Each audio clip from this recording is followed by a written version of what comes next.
مثل الفريقين كالأعمى والأصم والبصير والسميع هل يستويان مثلا فلا تذكرون ولقد أرسلنا نوحا إلى قومه فقال يا قوم اعبدوا الله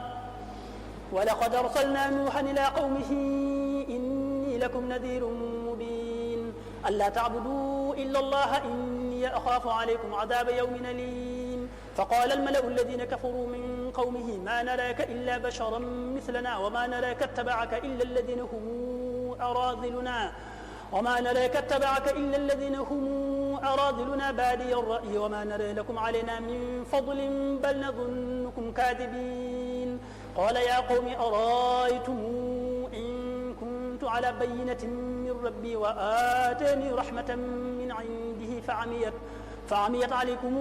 أنلزمكموها وأنتم لها كارهون ويا قوم لا أسألكم عليه مالا إن أجري إلا على الله وما أنا بطارد الذين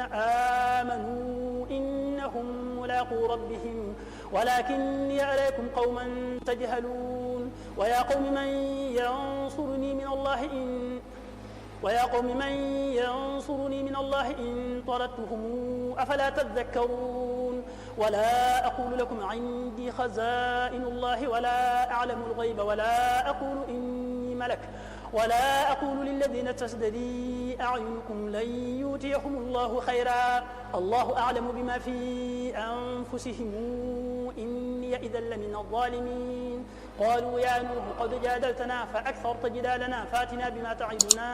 إن كنت من الصادقين قال إنما ياتيكم به الله إن شاء وما أنتم بمعجزين ولا ينفعكم نصحي إن أردت أن أنصح لكم إن كان الله يريد أن يغويكم هو ربكم وإليه ترجعون أم يقولون افتراه قل إن افتريته فعلي إجرامي وأنا بريء مما تجرمون وأوحي إلى نوح أنه لن يؤمن من قومك إلا من قد آمن فلا تبتئس بما كانوا يفعلون واصنع الفلك بأعيننا ووحينا ولا تخاطبني في الذين ظلموا إنهم مغرقون ويصنع الفلك وكلما مر عليه ملأ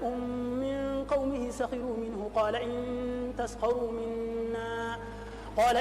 تسخروا منا فإنا نسخر منكم كما تسخرون فسوف تعلمون من ياتيه عذاب يخزيه ويحل عليه عذاب مقيم حتى إذا جاء أمرنا وفارت النور قل نحمل فيها من كل زوجين اثنين وأهلك إلا من سبق عليه القول وما آمن معه إلا قليل